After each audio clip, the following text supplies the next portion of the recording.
course. You don't have to ask. You can just jump I right in. promise you can jump in. Okay, all right, let's do this. Can you pass me a So as mentioned by Melissa, this is very interactive. You guys can ask any questions. We do have pretty tight timeline, so if you have some personal questions that you want to ask, we can sidebar and either grab me, Ivana, or Melissa. So this is kind of a tag team approach. So I'm gonna kick it off. So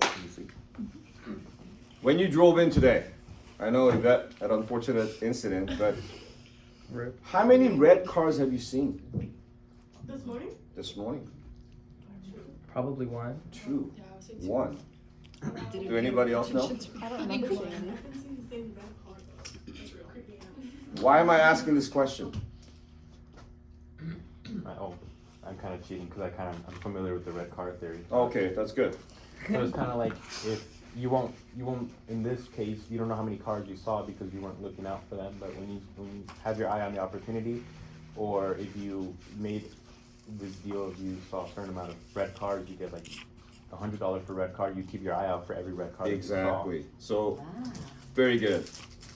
Opportunities come our way many times throughout your life, right? But unless you look for it, you just let it go by. So, you want to know exactly what you want in life. A lot of times when opportunity comes, you don't see it because you have a preconceived notion. Your perception deters or clouds your judgment. So you always want to have an open mind. Again, keep your eyes open, right? Because you never know. It could be now, it could be tomorrow. Engage in high traffic area, that means immerse yourself, learn about it. Why is the question you should always ask. Why do I want this? Why should I look for this opportunity? What is going to change me positively? And again, don't stay in your comfort zone. Push yourself out so that when you're uncomfortable, that means you're learning, you're improving yourself. And again, if you don't know where you're going, how do you know when you get there? Always have a goal. What do you want to try to accomplish? And then again, you don't want to be clouded by all the noise out there. Not to mention the dead bugs. So always keep your eyes open. And I just want to add to this just for a second before he moves on. So growing up, finances were really stressful in my house. We didn't talk about money because the only thing I knew about money was that it was stressful. And that's why we do this finance class. It's because money doesn't have to be stressful. If you're planning for it, if you understand it, people are always like, I'll never be able to retire. We want to plant the seed with you all now for just some basic knowledge and planting the seed for where you want to go in life. So when you go to buy a house, you don't look for a house, find a house, and be like, all right, now let me figure out everything else. We want to help you. It's sort of just like the red car theory. It's your road to success. So we're helping you with the roadmap. So don't feel like you're gonna, kind of get us all in right now. But just know that we're just starting to create a roadmap so that it's not stressful. It's something that you're planning for, that you understand, and you feel really good about. Exactly. You are stressed if you don't know what you're doing, right? But if you understand, then it's easier. And speaking about the roadmap, the 30-30-30-10 rule is really a good rule to follow. So it matters not how much money you make. It matters how much money you save. Because you can make $1 million a year. But if you're spending $2 million, you're always going to be in debt. So managing your money is key to success. So right now, you guys are students. You guys are not really making a lot of money. I know some of you guys have part-time jobs. But when you're out there in the real world and you're making money, it's going to be exciting time, right? Because being a student, you're always constantly poor. But as you start making good money, you want to go in and splurge. You want to buy nice things. You want to have a nice purse, nice cars, nice apartment, nice house. You have to control yourself because, again, your impulse is to go out and spend money, but that's not the right approach. So 30% goes to your housing expenses. And we're talking about net. So let's say you're making $100,000, but you gotta pay Uncle Sam. So whatever you're taking home, 30% of that should go to your housing. So if you're taking $5,000 home, don't buy $3,500 mortgage house. That is recipe for disaster. So when you talk about housing expenses, that's either rent, your mortgages, your transportation cost, your cars, gas, insurance, your household products. I don't know if you're gonna have a lawn, and then your home appliances. The other 30% goes to all of the expenses like utilities, groceries. If you're gonna have a pet, that's pretty expensive, so you might wanna reconsider. Child, even more expensive. Preaching to the choir here. Right? But these are all things that you need to put it into the other bucket. And then the other 30% goes to your financial goals. So your investments, getting out of debt, buying a house, and starting a business, like Ivana, if you like to be your own boss. And then unfortunately, 10% goes to your fund money. So going out on a date, if you have guys, it might be a little bit more, you wanna manage that a little. And then Starbucks, believe it or not, it's very expensive habit, right? So if you think about $5 a day, it doesn't seem a lot. But when you start adding up to 5 days, that's $25. When you add it up to a year, that's $300 that you're spending that you could do without. So think about the big picture. Don't think about the instant gratification. And have fun doing this. Can you go back to that slide really quickly? Sure. Who here has a budget? Like an actual, you wrote down budget? I didn't write it down. Okay, well, so right now, you probably make money and you kind of maybe put some in a savings account and you know what you're trying to get a car, you're trying to pay your insurance. But as you get a regular income in, it's important to know where your money goes.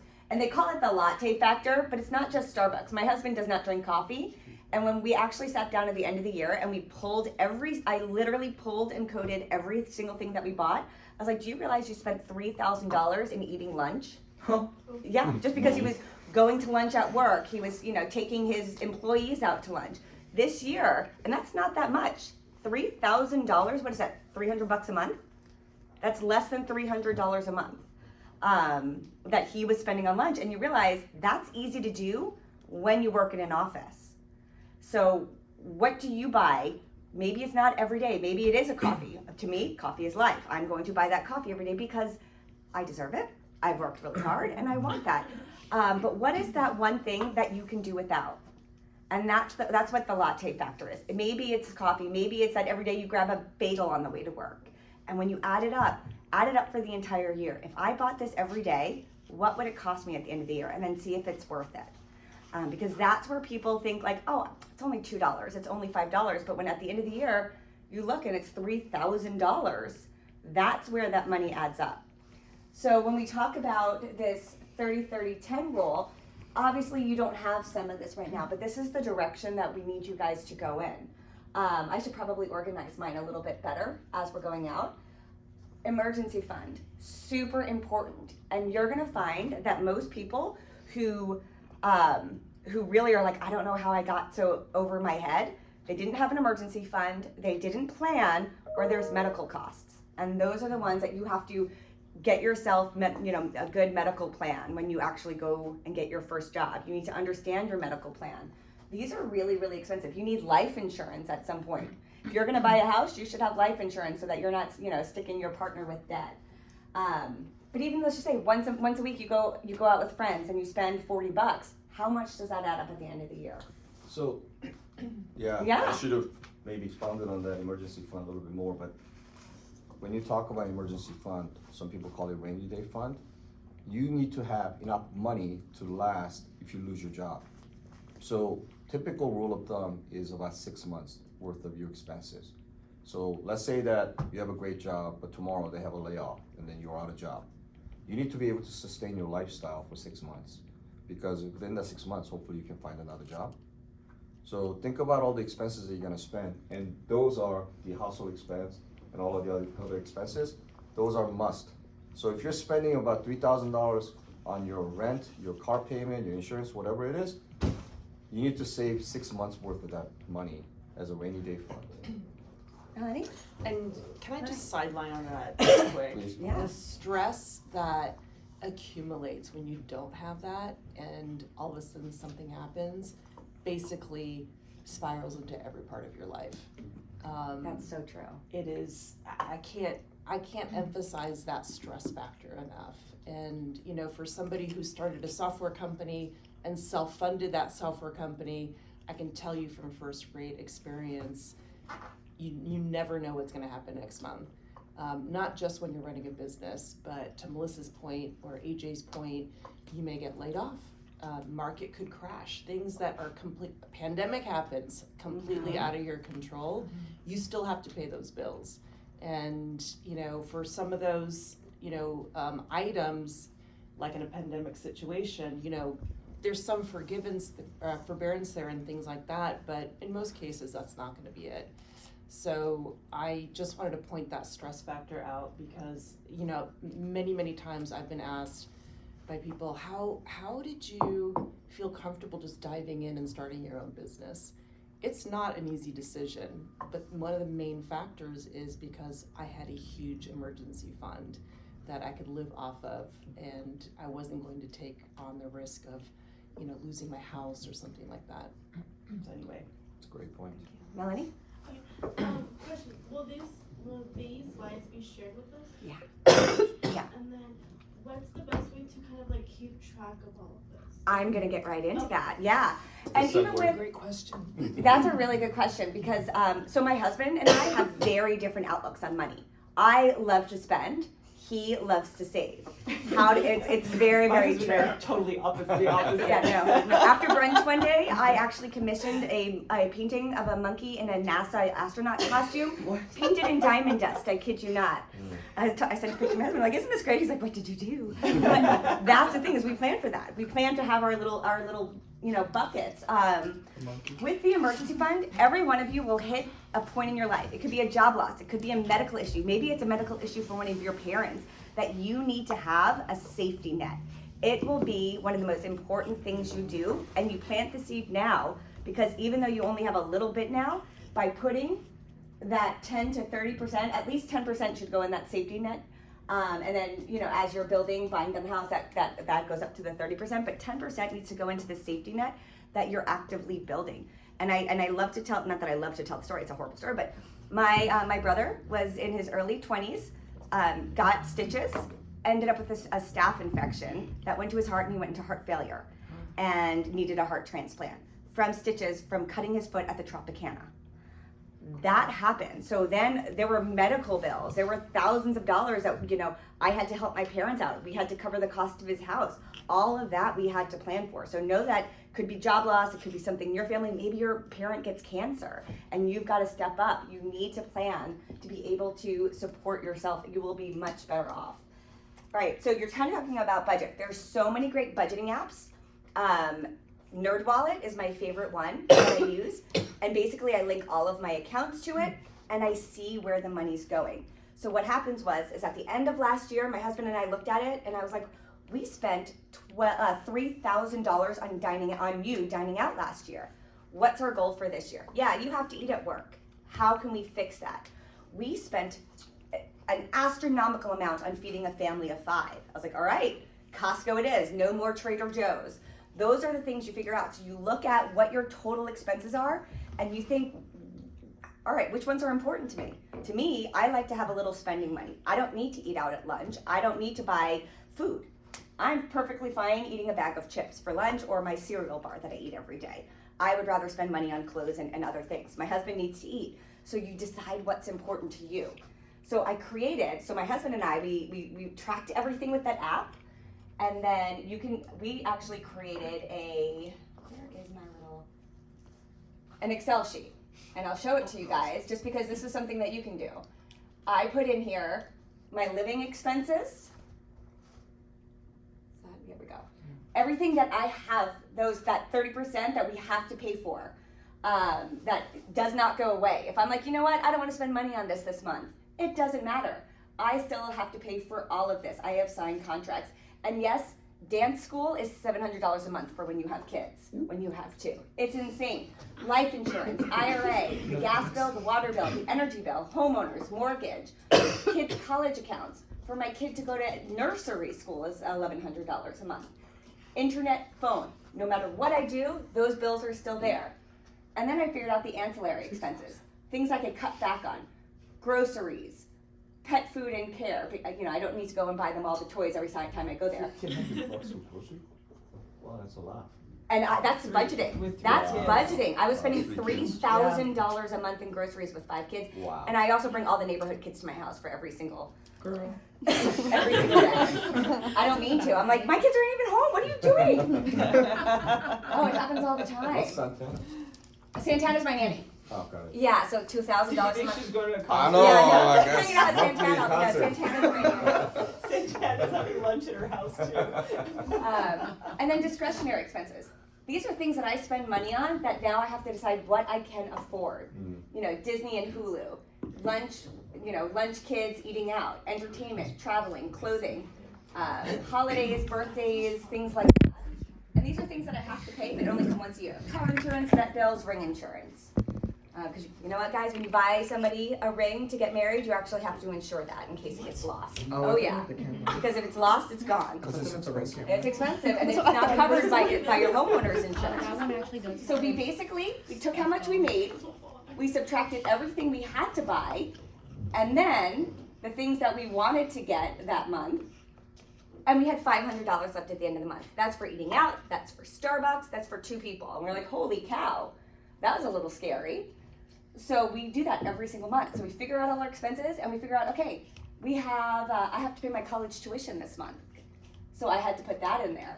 We had to pay, we went to Legoland. I had to put that in there. So then we figure out how much we have for the end of the month. So it's really good to get a picture. Oh, and then things we can immediately cut out. Because I was like, oh, well, I don't want to do this. I need to save up a little more. So it's really good, car registration, to set out your year and decide, okay, when is my car registration due? Let's put it in that month. I'm going to Japan. What are my expenses for that month? And start to lay it out because you're going to be really surprised at the things that jump out. So I really suggest that it's a free app, the Nerd Wallet app. And you can always take a look at mine and you can just see, what's going in, you can see what's coming out, and there is going to be something that surprises you. Does anyone have any questions on budgeting, on the 30-30-10 rule, anything, or comments or anything? Yeah. So do you like Can you just speak up? I have like allergies. My ears are crazy. no, it's okay. So is it more of like, hey, this is the amount of money I have in my bank account, or we're just starting with like For the how much month. money I get paid? How much money I'm going to make, or I made.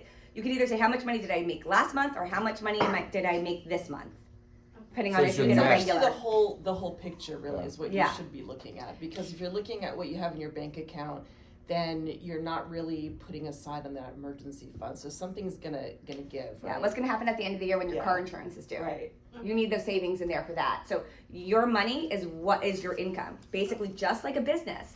If ECF makes $100,000, we can spend $100,000. That's it. We can't plan for future months and things like that. You have to focus on we plan for the year, but you can't just be like, oh well, I have savings, I can spend extra this month. That should be savings. But there's actually a little, sorry, I know there's a question here, just a tag on, little tip for your question. I had a little trick in my 30s where I wasn't good at what Melissa is good at, and budgeting. I didn't have kids, I didn't have to like do all that. I didn't have a mortgage at that point.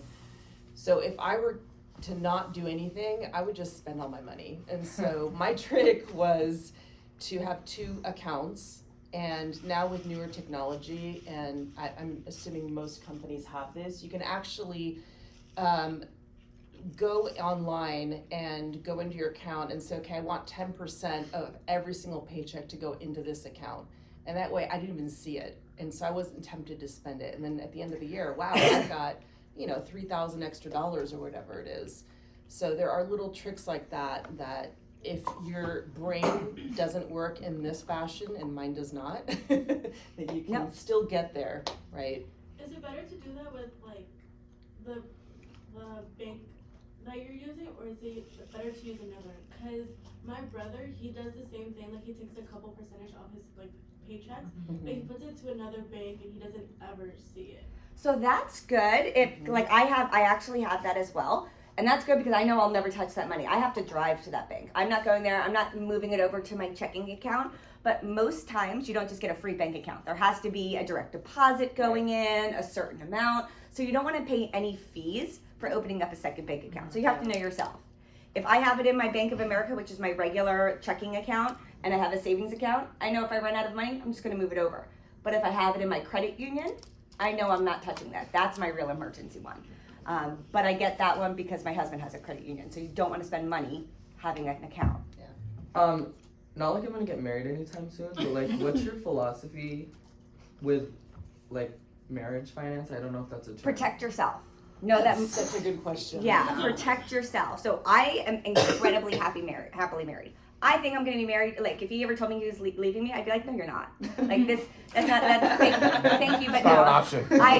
I decline. Try again. I decline your breakup. Like, we are a really good couple, but I've still protected myself because you know what? Things happen. So I believe that you go in there to protect each other. We both have life insurance so that if something happens to the other one, we're taking care of the home expenses and everything else. But at the same time, I know, I've seen it. When you've come around our age, you've seen people who you're like shocked. You're like, wow, he just had an affair and left her. We never saw that coming. Protect yourself, protect your assets. Know that you're gonna go in there and you're gonna keep your own savings account perhaps.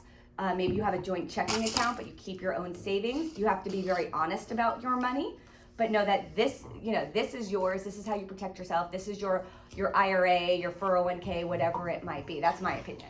I agree with that. I also think that everyone has different habits. So you can't, have a plan and expect the other person to just jump on board with that plan. So you have a few different options there. Maybe one of the partnership versus other is better at finances. You may decide, okay, that person is going to run all the finances. Or like what I did a combo. I do everything separate from my husband. We have our own businesses, so that's another area that you have to consider. It's not just our personal finances, it's our businesses as well. So we do everything separate, but we've got each other's backs if one month, one, needs help or the other one does. So there's different options there, but I agree with Melissa. It's protecting yourself, but also it's protecting yourself against other people's bad habits that you cannot control, regardless of how much you love them. It will happen. And there's a yours, mine, and ours. And I'll tell you, so we came up with what our net was at the end of the month. We divided it in half because we are a partnership. We have kids. We both have to pay for all their obscene expenses. And we said, all right, those are your discretionary funds. Spend them however you want. And when I bought something bizarre, I was like, you can't say anything to me. I can buy whatever I want with that money. Exactly. And yeah, you can't yell at me for buying, I think I bought squeaky chickens, but that's, so you can play that game where you tie them to your feet and then you climb on them. You guys don't do stuff like that? It goes with the monkey painting. It does very well. Alexia. So like I do plan on getting married in my future, and every single person I talk to tells me to get a prenuptial agreement, and I don't know. Well, you have to say, what assets do I have? Right. And so here's the thing, right? My brother got married. My dad left us some money, and I said, well, listen, I'm gonna go with, he's not really a great communicator. I'm gonna go with a 70% chance they won't make it because neither of them are good communicators, so I love them both. I said, here's the thing. You need to protect your savings so that she can't take your house. I hope this lasts forever. But if you have a house, if you have a 401k, if you have savings, then that's a really good idea to start. If you go in with nothing, you're fine. Okay. Yeah, whatever Even you if make during the marriage is It's joint- 50-50. joint property anyway. All right, for sure. On the topic of like prenups and stuff, I've heard like a lot of like, especially like with how famous people get with TikTok now, they're already pre-married, but then later on, since they're so famous and they end up divorcing, a lot of people take half their like net worth after. How would you protect yourself if you go into it with nothing? We're in a 50-50 state. It Yeah. doesn't matter. It doesn't matter. Yeah. When you make whatever you make Right. while you're married, it's gonna be evenly divided. Yeah, that's just the way it is. So Yeah. I mean, there's no need for we don't. it depends on the state you live in if you're gonna get a post There's note. actually a caveat to that. Oh, is there? The caveat is what do you start with?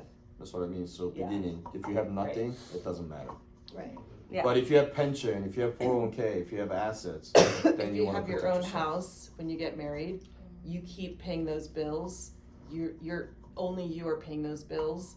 Then and you have the prenup. Then you basically get to keep that. But with kind of what you're saying, so all right, my dad left my brother and I some money after he passed away very suddenly, right? If I died, my husband would have to get remarried. He couldn't survive on his own. But I don't want him to get married, divorce, and her to be able to take half. So I was able to put that in a trust.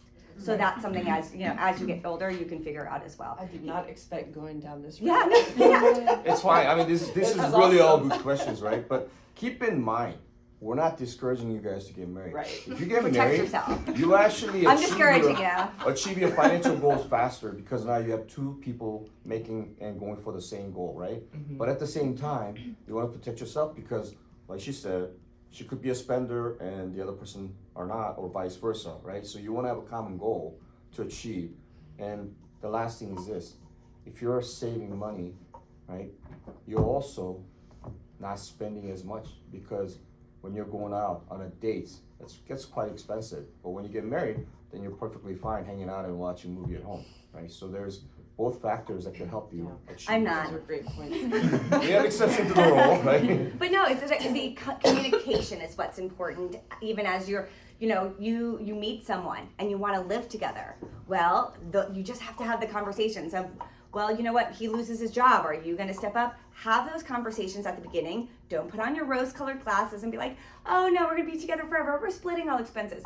What's going to happen when the air conditioning goes and it's his house? Are you splitting it both? You have to have those conversations at the beginning because then there's no gray area. Then there's no animosity. And the best thing you could do, like I kind of said at the beginning with money was always stressful in my house. My husband finds money very stressful. I apparently don't. But we have black and white conversations. This is what the plan is for this. This is what the plan is for this. So he can't be like, you know what? When I do something and I buy those rubber chickens, he's like, well, that's your bucket of money. That's yours. I'm like, you can't say anything. Or when he wants to go and buy something, I'm like, that's your bucket of money. It's about whether you're with roommates, whether you're with a boyfriend, whether you're moving in, whether anytime you're using your money, you have to have those black and white conversations. Yeah, and the facts are almost. Can you give me one too? Sorry. There's only like 4 waters. I'll go get more. Yeah, I'll go get more. The details are almost irrelevant. They're relevant, obviously, but I think the most important thing is that you are making an agreement when you guys are actually in a state of not just love, but respect for one another. So what do you think is fair? Because if you, God forbid, go into a divorce situation or something happens, that is not going to be the case. You know, there's going to be a lot of anger, and then you end up spending a lot of money on probably attorneys versus splitting up the assets appropriately. So that's the way I looked at it, is, you know, going into any relationship, whether it's a business partnership or a marriage, you know, talk about those things, to Melissa's point, very openly, and figure out what's fair. And things will change, but it's good to have that starting point. Yeah, Do you think you should put more money into your retirement or your savings? retirement. Yeah.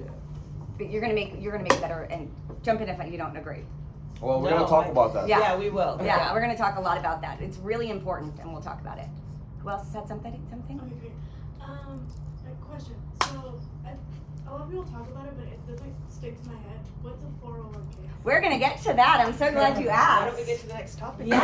Actually, it's you. You're up. Now we're gonna talk credit. Who here pulled their credit score? Oh, I tried to. Is anybody want to say, is it low, medium, high, surprising, Good. better than you thought? than we thought, yeah. Better than you thought? Anything surprising? I didn't think it would be that good. Cause like I've had a credit card for since May of last year, and my mom told me oh, it's better to do big payments, and so that's what I've been doing. Once it stops and finish paying it off, I leave it alone, and then I go buy it again. But I checked it and I'm like, I didn't think it was gonna be good. Well, I don't know, because I just started, so it just Yes. 1, never close that credit card. 2, we're going to talk about credit. 3, if you ever want to sit down and talk credit with any one of us, I would love to tell you how you can work on it, ways that like you're like, oh my god, I didn't know that was gonna, you know, closing my first credit card was gonna crash my credit score. But we'll actually sideline on that and actually work through with you so that you're very, very comfortable with what it means. Yes? Even going to buy cars, they check your credit. That's a hard- It negatively impacts your credit. So, yeah, you wanna do it once. Will we be going over like when and how to pay off our credit score? Because I know there's like a specific amount like you're supposed to pay off and stuff. Yeah. 100%. Yeah, right? 100% paid off. Because I heard something about like there's a difference between your was it the closing statement date and then like when you're supposed to pay it off and stuff. Well, that's credit card. Yeah. So We'll yeah, get to She's credit gonna cards talk about in it. those so we are going to slides. talk about that, but Alright. and that's something also. If you want to go one-on-one with us, we'll look at the big picture for you and tell you how to get there. Okay? But yeah, you don't want to at the end of the month. Does anyone want a Oh, you're good. refresher on what credit is? Is everyone familiar with what credit is? First of all, let's start there. Yeah? Okay. Credit worthiness, or how easily you can get a loan, or at what percentage rate. So that basically equals, it's the same definition. Credit worthiness, you'll hear these terms interchangeable. When used in that way, the credit worthiness, so a person is often described as having good or bad credit, so that's what you guys were just talking about. It can also be used interchangeably with credit score or FICO score. So the FICO score is the definition of the governing agencies of how they come up with your credit score. So that's, just want to make sure we're on the same page in terms of the terminology. Types of credit, so installment loans. Anyone knows what an installment loan is? An installment loan is, let's say you have an advertisement of, I can't remember what some of those companies are called, but let's just say, okay, we're gonna give you 0% interest. If you wanna buy this, you can pay it off in 4 payments. That's a very typical example of an installment loan. So there are companies that specialize in that. A buy now, pay later model, basically, but it's a short period of time. Mortgages are obviously an installment, a traditional installment example. That's over, 7 years, 15 years, 30 years is probably the most traditional, but that is also an installment loan. Car loan, you mentioned a car loan, that's also an installment loan. You're gonna have a fixed number, dollar amount every single month that you have to pay it off. Usually it's between like 3 and 5 years. Student loans. Student loan is the only one that's gonna give you a little bit of flexibility, perhaps in a situation like what we saw in the pandemic, with something called a forbearance. So sometimes you'll get a little bit of extra time for special circumstances in a student loan, but essentially it's also an installment loan. You pay it over time. All right, revolving debt. So credit cards are the most popular example of revolving debt, and we have a whole slide about credit cards, but credit cards are the most common one. Home lines of credit, personal lines of credit. So a credit card is basically you don't have an asset that the bank can take away if you don't pay it off, but you could go into bankruptcy. So it's really your credit worthiness that's at risk. If it's your home, then basically they can take your house away, okay? And then open credit charge cards. These are cards where you have to pay the balance off every single month. These are a great way to build your credit, and if you have bad habits, or like me in my 20s, I got into a couple situations where, a few dollars here, a few dollars there, it adds up. Oh my gosh, I can't pay it off. I'll pay half of it, I'll do it the next month, and then it just keeps escalating, right? So if you have bad habits like that, these open credit cards or charge cards are a great way to continue building your credit if you don't want to put yourself in that risk category. But it's also very dangerous, because a lot of times when people start to spend money that they don't have and they start accruing credit card bills, I'll show you a little later what kind of damage it can do for you. A lot of damage. You just yeah. want to make sure that when you have a credit card, don't spend money that you don't have, and pay it off, because credit card debts are the worst debt. Mm-hmm. Now, Why? because of the interest they're rate, like right? 30% interest rate. Yeah. It's So- a lot of money. Debt itself is not a bad deal if you know how to use it. If you look at the millionaires, they utilize debt all the time, but it's when people like us that don't understand how bad the debt can be, that's when you get in trouble. So we'll talk more about that Yeah. too. Yes? Okay, question. If you, this is bad, but if you die, what happens to your credit score? Like your debt? When you die? Yeah, like, So it depends on who is the beneficiary, right? But when you pass away, any asset, if you don't have any, if you didn't put it into the trust, or if you don't have the will, then it goes to probate court. So the state decide who's gonna get paid. So if you have, let's say you have a house, right? That house is gonna get liquidated, and then it pays off all the creditors. So you have a house, you have a car, you have credit card, you have all these debtors will be in line to collect. If you are dependent, I think that goes to your parents, so any debt Yeah. you have, it goes to your Or parents. it could be your kids. If you Or don't it could have- be your yeah. kids, yeah, in most cases, yeah. I was gonna ask, if you have like an installment loan but you don't have a credit card, how quickly does that build your credit? I think installment loans are rated equally because you're paying off on a monthly basis. You're Okay. just not going to get the benefit of every single month for the next several years. It's gonna be maybe 4 months, 5 months, but essentially it's doing the same thing, Okay. yeah. Okay, because I have a car loan that I pay, but I don't have a credit card, so I didn't know how like. Car loans are not bad debt. Mortgages are great debt. You know, there's good and bad debt. But your question is a really good one, because if you look at that versus like a credit card, you're not getting the benefit in this scenario of an open credit or a installment debt. On the first example, you know, like the short BNPL ones, you're not getting the benefit of the long term on your history on your credit report. If it's a credit card that you opened, 5 years ago, and you look at it in 10 years' time, then it keeps accumulating really good debt. But in those short-term loans, you don't get that benefit. But essentially, if you're paying it off every month, regardless of the timeline, it's gonna give you benefit on the payment side of things. What if your car loan is like a 72-month? That's fine. That's fine. Oh, okay. Yeah. Okay. Yeah. Because you're saying it's like longer term is better, right?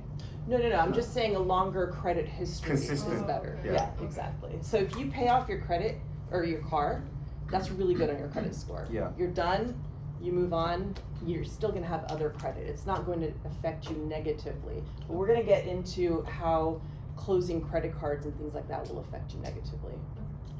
so with my credit card, I just like use it for like little things or just gas. But like a lot of people like mention like, oh, it's better to like do it with like something that's frequent, monthly, like a car payment. Does it really matter what type of like No. payment it is? No, doesn't matter. All right, let's get into, there's some details in these next slides that might answer some of your questions, but I wanted to point out one thing, and I think you and Melissa pointed this out earlier, is on the knowledge. And, the worst thing that you can do is not address whatever your financial situation is. If you're in debt on your credit card, you don't know how to pay it, the worst thing is to not talk about it, to not address it. So, knowledge is key here. It's going to give you a lot of security, even if you get into a little bit of, bad habits. It happens, right? It is so important not to ignore it, because if you ignore it, it's easy to do, it'll just spiral out of control, and it becomes worse and worse and worse every single month. And that stress factor that we talked about really kicks in and gets into a hyperventilation if you're talking to somebody like me, okay? All right, we're gonna get into, why don't we go to credit cards, since we have a lot of questions here. Let's go to this next slide, and then we're gonna come back. So let's start here. So benefits and risks of credit cards. This is the most common type of credit that you guys at your age and in your scenario right now will be experiencing. So why don't I talk a little bit about the benefits? We talked about helping to build your credit score. That's absolutely. And the important thing, and Melissa mentioned it earlier, it's important never to close that first credit card. I'll give you an example. I had, I think my first credit card in my own name was a Macy's card, like, I don't know, early 90s or mid 90s. And it was the lengthiest card that I had. For some reason, they either closed that department or I wasn't using the card and they just closed it. I had no balance on it. They closed the card. My credit score went down by 80 points. I'm gonna just really Yeah. quickly, I'm gonna pass out, these are our notes, this is not an agenda or anything like that, but just in case you wanna jot down anything that Ivana's talking about, and I'll throw some pens around the table as well. So credit cards can be good if you're utilizing them in the right way, okay? Rewards on credit cards. So a lot of credit cards they're competing with each other. They're offering points for spending on their card. They're offering, certain reward backs. I will tell you, there's a lot of reasons for it, but I actually put everything that is an expense to my company on my credit card. A, because of the points, because I get a free vacation every year based on how much I spend, but also because it's my way to track my budget on my expenses. It's really easy to just pull it on the credit card website, and I get basically what Melissa was doing on her budget expenses. Except I do the lazy version. No, it was because at the end of the year, I was like, holy crap! I know, right? So the cashback and points are great. They're benefits of consumer protection. So there are certain insurances that protect you on certain purchases, for example. If you want to. So credit card companies, there is a certain level of protection. So it's much better for me to carry a credit card in my pocket than $100 in cash. You can lose it, it can get stolen, whatever that scenario may be. 0% transfers offer to consolidate other debt. So this is a good thing if you're using it wisely. So it's really easy to get out of control, and I have seen so many scenarios where, okay, 0% interest, I'm gonna transfer all of my debt onto this card, and then 6 months when it's out, I'm gonna get another card. It sounds so easy, but that actually affects your credit score. So we're gonna talk a little bit about the effects on your credit score, but one of them is opening up too many new accounts. Okay, it is seen as a risk And can I factor. just say, so when you guys see that like 0% to transfer for 6 months, at that 6 months, if you didn't pay off 57 cents of it, you get interest for the entire original amount from that 6 months. That's a great point. Yeah, everyone learns that the Yeah. hard way. Read the fine print. Yeah. And a 30% could be kicking in at that 6 month point for all of the remainder. So instead of having 57 cents due, you're now gonna have $1,200 due. Right. Because you're gonna owe all of the back interest. Yeah. So be wary. I love using credit card for tracking expenses, but I also pay my credit cards off every single month in full. So you have to really look and be smart about how you're using the credit card. The ideal scenario is if you pay it off every single month, and to AJ's point, you should not be spending something that you don't already have in your bank account. So if you think of it as not free money, because it's not, think of it as, okay, this is an electronic way for me to spend the money I already have, and then you'll be in good shape. Why spend credit card versus debit card? I was gonna say this because it's kind of answering your question. Something I was taught is you never ever spend anything on your debit card, only your credit card. Because one, your credit card's protected. Two, you'll make sure that you never go over the balance because your debit card is always there to pay off your credit card, and you get the benefits like you mentioned. Yeah, Very good. Those are great points. But also, because you're earning points, which is helpful, right? Because if you have a right credit card, like I had Costco credit card, and I spend money on everything, not just at Costco. And at the end of the year, I get about $1,000 back, which is really cash that you can use, right? And it's money that you would be spending anyway, so why not get something in return? Yeah. And there's other benefits too that credit card offers, like when you rent a car, some credit cards offer insurance already in it, so you don't have to buy a separate insurance. I just switched my AT&T bill to my Amex because I found that Amex gives you protection on things like cell phones and your actual phone, so it gives you actual insurance. I don't have to actually pay for additional insurance. You'll get things like free subscriptions to, I don't know, HBO. You just have to keep educating yourself and pay attention. It's hard because there's so much spam in the email. But if you pay attention to those things, they add up. But you have to also pay attention to, because like car payments and stuff, sometimes if you do it on your credit card versus your debit card, they'll charge you extra for it.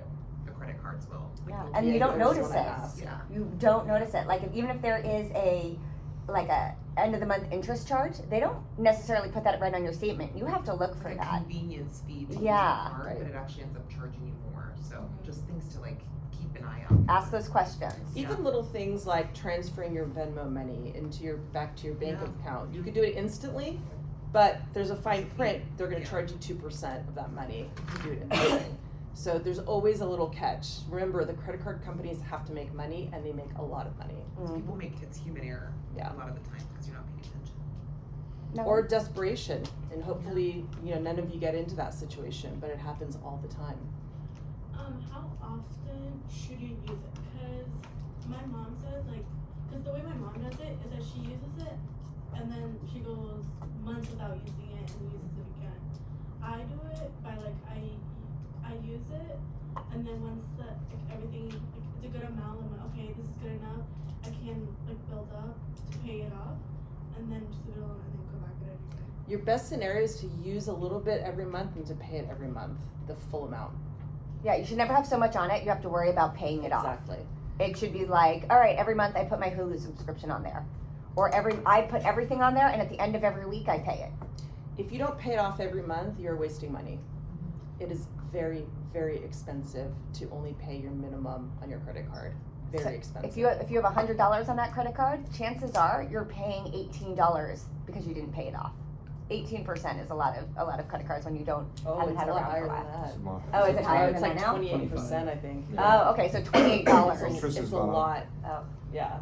Not only that, so there's late fees and then the interest charge. So and unfortunately you get surprised about it. So to Melissa's point, it could be $130 the next month.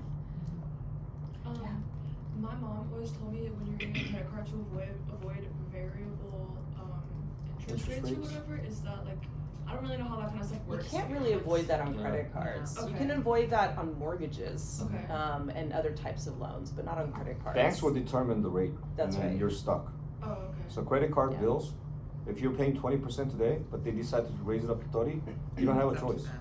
Right. That's why you pay it off, because then interest is out of the If question. you're paying it off every month, then it doesn't matter. Right.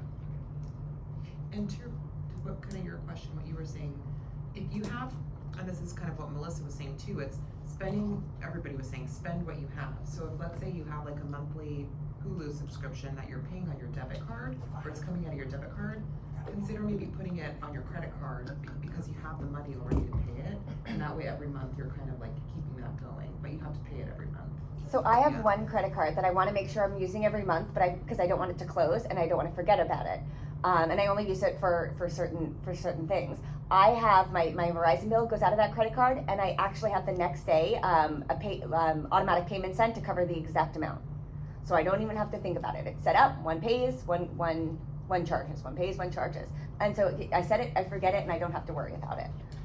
All right, guys, for the sake of time, I wanted to just point out 2 risk factors because I think we've talked about mounting credit debt and the stress associated with it. We've talked about high interest rates. AJ's going to talk about the compounded interest rates when not paying in full every month. 2 things I just wanted to point out: hard credit inquiries. When you're even asking a lender to check your credit to see if you can get a loan, it will hit your credit scores. So if you're, shopping around for credit cards, keep that in mind, because if you, allow 3 credit companies to pull credit, it's going to affect your score. You pulling your score the other day did not affect it. Correct. You can pull your own score. Right. And then credit scores, we're actually going to go back to the other 2 slides that I skipped, and then we're going to talk about that in more detail. Did someone have their hand up? No. All right, so why does credit matter? I think that's pretty obvious at this point. You have buying power. If you have a good credit score, you can buy things with a better credit score. You actually get better interest rates for things like mortgages. So cheaper debt is always a good thing. What makes up your credit score? So payment history is the absolute number 1. Amount of debt, credit history, new credit and credit mix. We're gonna get into the details on that. This we can skip for now. These are just 3 resources I put up here. Experian website has a lot of great articles that give you good education on answering some of these questions in more detail. So that's a great one. The Experian website, you could also, subscribe to it like a Credit Karma, either or. I use Experian, I used to use Credit Karma, but they're both so that you can track your credit score. Okay. So let's get into the nitty gritty here. So credit score, so payment history. Oh, that is 35% of your credit score. That's a huge percentage. So that is back to what we're talking about, paying your credit card every single month. So credit, payment history, if you miss a payment, I'll give you an example. This week, 5 years ago, I don't know, I was traveling, I missed one payment, I think it was on a credit card, I can't remember, maybe it was my car loan. And my credit score went down by almost 100 points. And it went back up very quickly within 2 years, but it didn't get back to the original score until this week. That was 5 years ago. Wow. Yeah.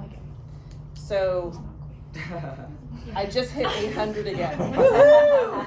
So something else it's too that you want to keep. Sorry about Yeah, that. Something no. else that you want to keep in mind too is that if you do miss a payment, you can call the credit card. Say, look, I was traveling, I was doing something, and I missed it. Most likely, they'll waive your late fee. So you want to make sure that don't just accept it and pay. Call them. Ask for forgiveness. That's a and they'll give it really to you. great point. And if you're not doing it every month, they will always do it. Yeah, and something else too is that if you really want to do like what Melissa does, is set up your bank account where credit card bill is paid automatically, then you don't even have to worry about missing the payment.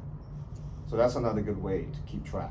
Just don't spend more money than you can And you pay. can set the minimum. Maybe Yeah. it's a $15 minimum. Set the minimum, and then you don't have to worry about that. Yeah, absolutely. Okay, amount of debt, that's number 2. The amount of debt you have is 30% of your score. That includes number of accounts with balances. FICO high achievers, they only ever have about 3 accounts that they have active balances on at any given time. So if you have over 3 accounts with active balances, that's gonna affect your score. Utilization, so that's how you use the credit that you've been given, right? So let's just say you have a limit of $20,000. How much of that are you using? High achievers are basically using less than 7% of that. So if you have 10 grand and you're only using, $700 each month, then you're in good shape, okay, or less.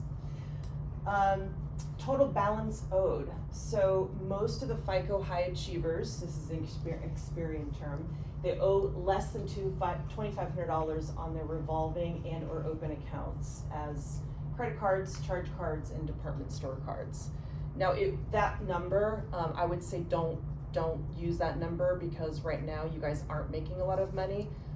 So you have to also look at how much money you are making.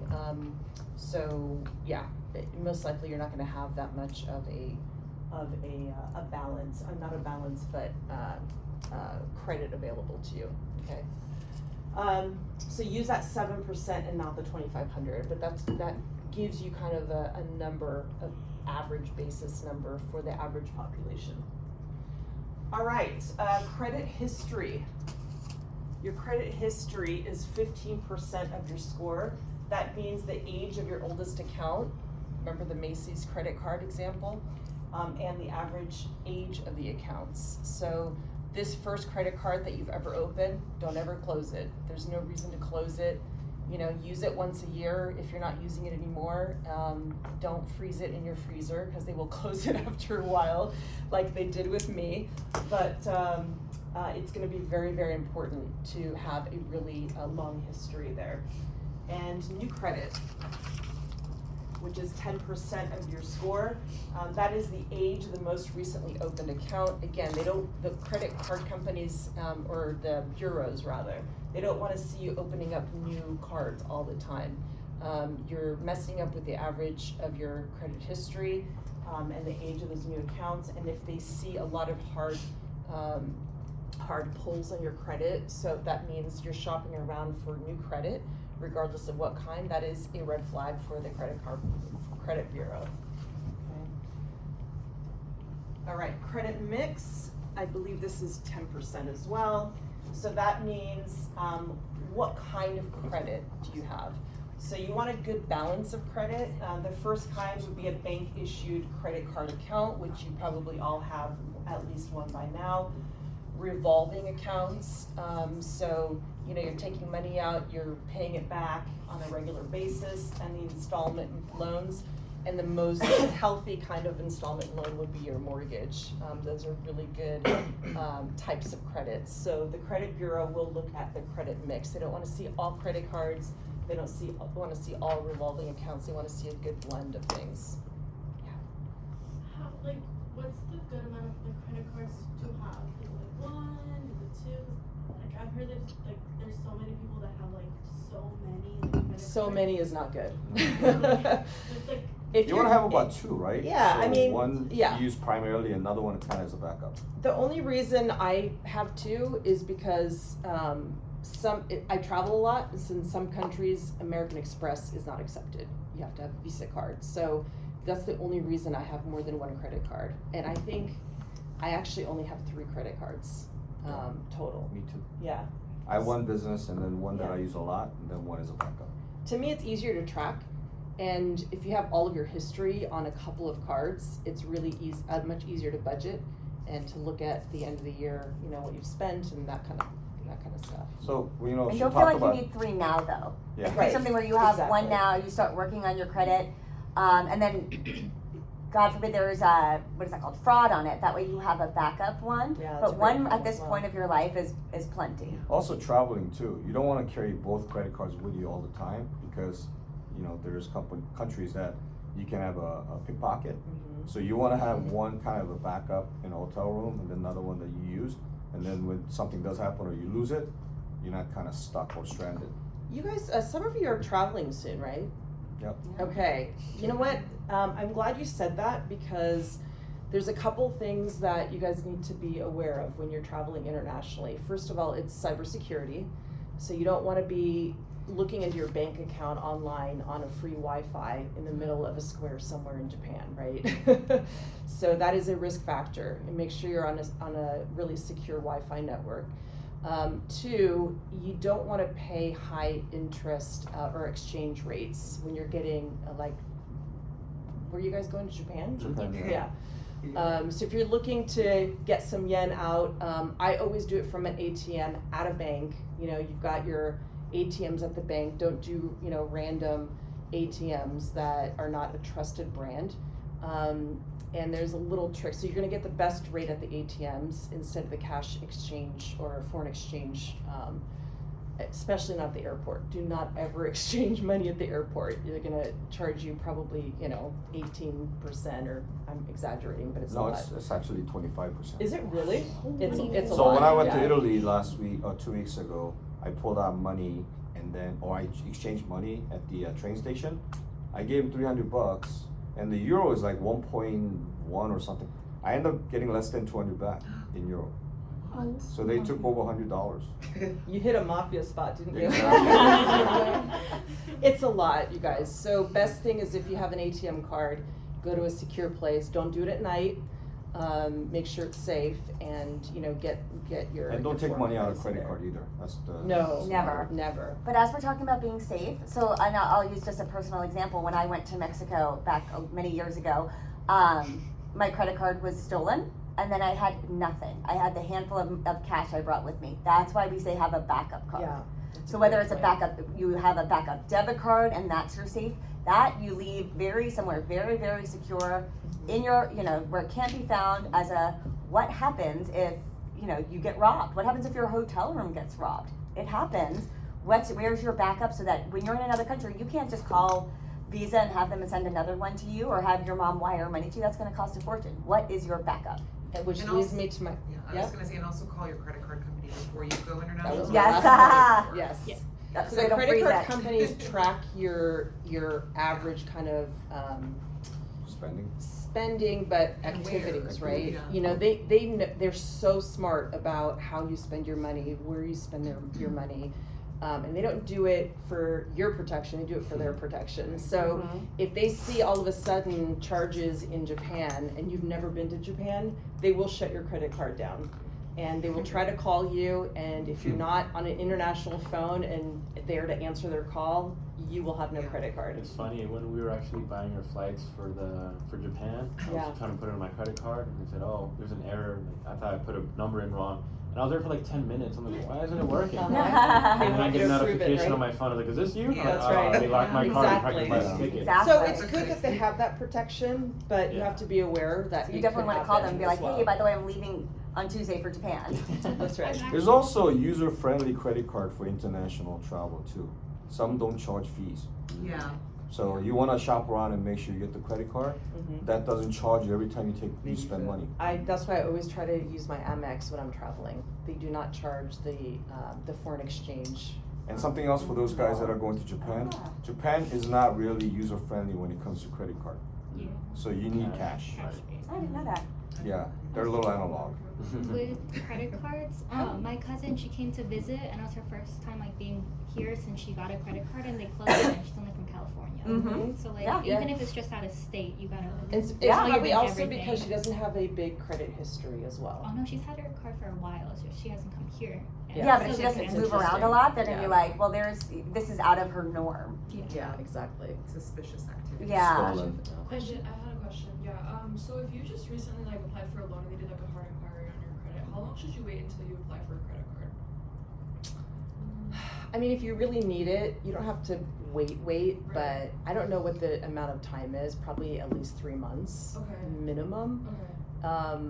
I mean, I wouldn't worry too much about it if it's just, those two things, as long as you're not going out and trying to get, 10 hard inquiries or, for Right. Yeah, just worst to thing is shop like car around. shopping, right? If you go to 10 different dealers Yeah. and they're pulling your credit, Right. that's really going to screw your credit. Exactly. Yeah, because like I was, I went to CarMax and they like checked my credit twice, but they only said that it counted for one inquiry. And then when I tried to pull my credit, it said that I had no credit because I have no credit history, but it still said that I had a hard inquiry on there. But it said credit score unavailable because I don't have a credit history.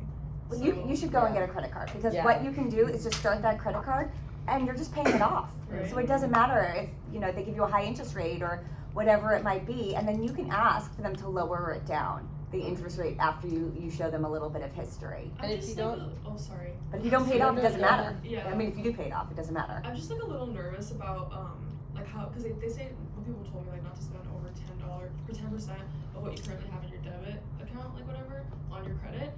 And like since my car payment and my insurance is so expensive, I don't know if I'll even be able to actually spend any money on my credit card.